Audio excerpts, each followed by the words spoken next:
sendiri awalnya tidak diketahui secara pasti. Namun golok barlen ini mulai dikenal ke khalayak ramai yaitu kurang lebih sekitar 100 tahun yang lalu, di mana golok barlen ini dikenal berbarengan dengan perjuangan kemerdekaan Mama Kyai Haji Muhyiddin. Jadi perangan kemerdekaan menggunakan golok yang diproduksi langsung di kita. Tapi dari cerita orang tua kita secara turun-temurun, golok barlen itu jauh sebelum itu sudah ada, kurang lebih 200 tahun yang lalu sudah ada di kita. Cuman peninggalan yang paling tua sampai saat ini yang masih ada yaitu salah satunya ini adalah pedang Hizbullah atau golok tulis lebih dikenal. Ini adalah golok yang digunakan waktu perang kemerdekaan pada zaman pasukan Hizbullah yaitu Mama Kyai Haji Muhyiddin sekitar perang kemerdekaan. Dikenal juga golok tulis karena di sini ditulis isim-isim atau wafat berdasarkan pemikiran-pemikiran beliau. Jadi golok barlen itu sendiri sebenarnya udah lebih dari 200 tahun karena kata orang tua saya ada generasi ke-7 dari golok barlen. Bapak saya usianya kemarin 85 tahun lebih, generasi ke-6 saya ada generasi ke-7, kurang lebih golok dikisar lebih dari 200 tahun yang lalu sudah ada. Dan golok ini adalah salah satunya usianya sekitar 100 tahun yang lalu.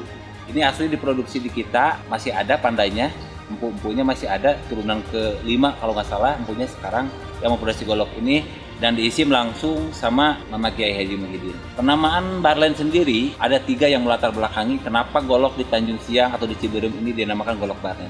Yang pertama, golok barlen dikenal karena lilitan logamnya. Jadi satu-satunya golok di Indonesia yang menggunakan lilitan logam. Ini seperti ini. Yang kedua, katanya lanian orang Sumedang mah dikenalnya tuh kalau ngabar di soren. Jadi gagah kalau misalkan kita di soren gini pakai topi atau ikat di soren kena cahaya itu berkilat-kilat. Jadi gagah kalau di soren, ngabar kalau di soren, disikat barlen gitu. Terus kisah yang terakhir dari orang tua kita secara turun-temurun dikisahkan dulu pernah ada juga jawara di daerah kita, seorang satria atau jawara yang katanya mah weduk lah gitu. Jadi ahli bela diri juga, jiwanya kesatria, suka menolong orang sesama. Tapi tidak diketahui namanya gitu, siapa. Nah, makanya kalau dulu di daerah lain mungkin ada si Pitung atau Kisanak, ya mungkin di sini sebutnya Ki Barlen gitu. Berhubungan dengan di sini ada golok yang dikenal dengan barlen, oh mungkin jawara dulu itu namanya Ki Barlen. Untuk proses pekerjaannya ada beberapa tahap yang mungkin sudah banyak yang mengenal juga prosesnya. Dari mulai penempaan kita masuk ke gosali atau pandai besi. Jadi bilah ini dari bahan baku per baja biasanya ya, per baja mobil, per sado atau per andong dibakar dulu di pandai, ditempaan, lalu ditempa, dibakar, ditempa, lalu dibentukkan menjadi sebuah bilah. Bisa bilah golok, pedang atau dan sebagainya. Jadi dari mulai tahapan bahan baku langsung masuk ke pandai besinya. Terus yang tahap kedua setelah ini bahan baku menjadi sebuah bilah yang belum ditajamkan tapi sudah membentuk seperti ini, lalu tahapan berikutnya yaitu proses pegangannya gitu ya. Pegangannya bisa dilihat macam-macam pegangan, bisa naga, macan, singa atau motif wayang juga, kadang tokoh-tokoh orang juga bisa ini untuk pegangannya. Ya, identiknya golok barlen itu semua pegangannya itu dari tanduk. Ya, kita utamakan tanduk kerbau. Kenapa tanduk itu menjadi salah satu ciri khas selain lilitannya, golok barlen itu motifnya kita ukirannya tanduk ya, ukiran tanduk sesuai dengan pesanan si pemesan gitu. Setelah proses perah atau pegangan handle kita ke serangka. Ini serangka biasanya dari beragam kayu, ada kayu jati, kayu mahoni juga, beragam lah, semua kayu bisa sesuai pesanan juga ini. Terus setelah proses itu, setelah pegangan dengan serangkanya, lalu ke proses lilitan. Jadi lilitan logam ini dililit langsung gitu. Ini yang menjadi ciri khas golok barlen itu pakai lilitannya logam. Lalu proses terakhir yaitu proses finishing. Proses finishing ini diantaranya bilahnya itu dikinclongin, diseleb. Jadi si bilah bajanya itu dibersihin dari yang hitam tadi sampai ke putih. Terus proses ininya diamplas, setelah diamplas dikinclongin lagi ke tahap ada satu proses yang dinamakan dilamsol. Jadi jadi mengkilatnya ini alami gitu. Jadi untuk mengkilatkan perah tanduknya itu ada alat khusus yaitu lamsong. Jadi proses-proses itu dari tadi masuk ke pandai besi dengan baja dasar menjadi sebuah bilah, lalu kita bikin perahnya atau pegangannya, lalu serangkanya, lalu dililit, dan akhirnya kita di finishing tadi. Setelah sudah siap seperti ini, golok barlen biasa kita tampilkan di galeri-galeri, ada di depan kampung juga tertata sebuah banyak galeri atau toko-toko. Selain sekarang di media online, pemasaran terbesar kita ke Sumedang. Di Sumedang tuh udah lebih banyak lagi toko-toko atau misalkan bandar-bandar golok juga yang udah menerima golok barlen. Alhamdulillah pada perkembangannya golok barlen yang tadinya hanya dari pinggiran kampung ke kampung, alhamdulillah dalam perkembangan di zaman sekarang kebetulan para generasi muda juga ikut aktif untuk mempopulerkan golok ini. Alhamdulillah di tahun 2017 kebetulan saya adalah salah satu kreatornya.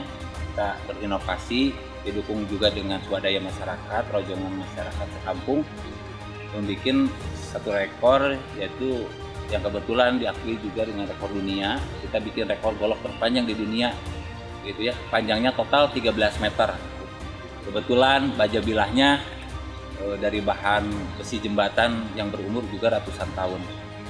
Adapun motif golok terpanjang di dunia yang kita kreasi waktu itu pegangannya itu bermotif sisingaan gitu, karena kita orang Subang identiknya dengan sisingaan. Motif singa bermahkotakan nanas, terus ininya Garuda, amplehnya kujang, lilitannya 45. Di sininya tugu benteng Pancasila juga. Secara tidak langsung kita mempopulerkan ikon wilayah kita, karena Subang juga dikenal dengan produsen danas, terus produsen sisingan juga, maka kita dimasukkan ke dimunculkan di simbol golok barlen itu sendiri. Kebetulan rekor tersebut mendapat 2 rekor, jadi rekor original rekor Indonesia dan rekor holder Republik yang berpusat di Amerika.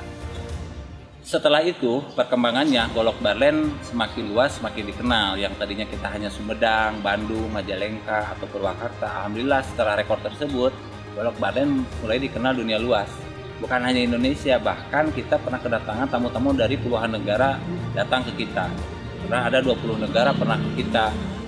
Beberapa kepala daerah juga pernah berkunjung ke daerah kita ya, termasuk beberapa bupati, termasuk juga Pak Gubernur juga pernah koleksi. Beberapa artis juga seperti Kang Cecep Arif Rahman, salah satu aktor Hollywood juga pernah koleksi golok barlen. Kemarin kita pernah acara bareng 15 negara internasional silat di Garut sama Kang Cecep Rahman. Kebetulan kita support golok barlen juga. Alhamdulillah sampai hari ini yang tadinya golok barlen hampir musnah, warisan kearifan lokal di daerah kami ini, ada perkembangannya saat ini. Alhamdulillah sudah mulai antusias lagi, generasi muda sudah mulai giat lagi membantu produksi dan memasarkan untuk golok barlen sendiri.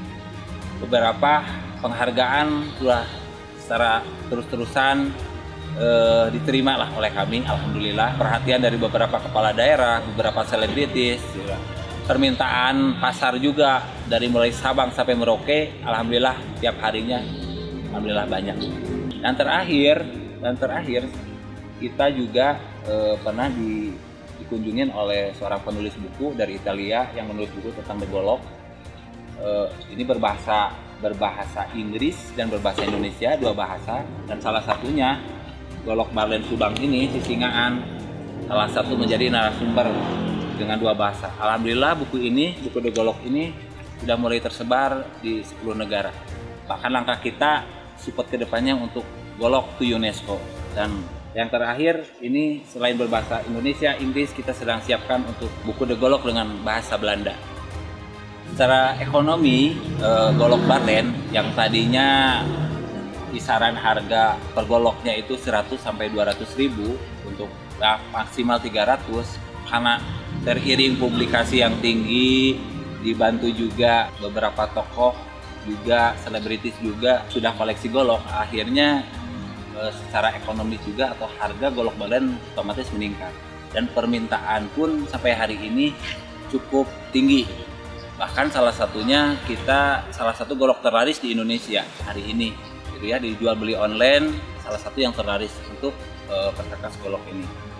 dibantu dengan publikasi beberapa rekan media juga, toko-toko juga yang support ke Golok Barlen itu sendiri.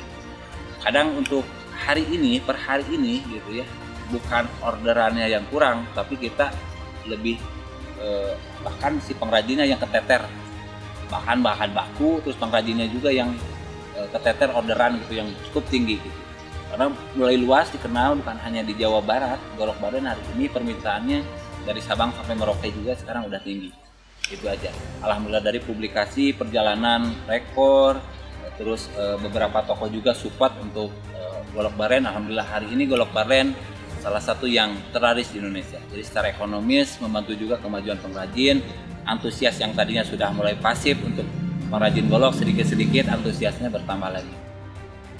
Adapun harapan yang ingin dicapai dari kami khususnya para pengrajin Golok Barlen, saya mewakili betul sebagai ketua kelompoknya.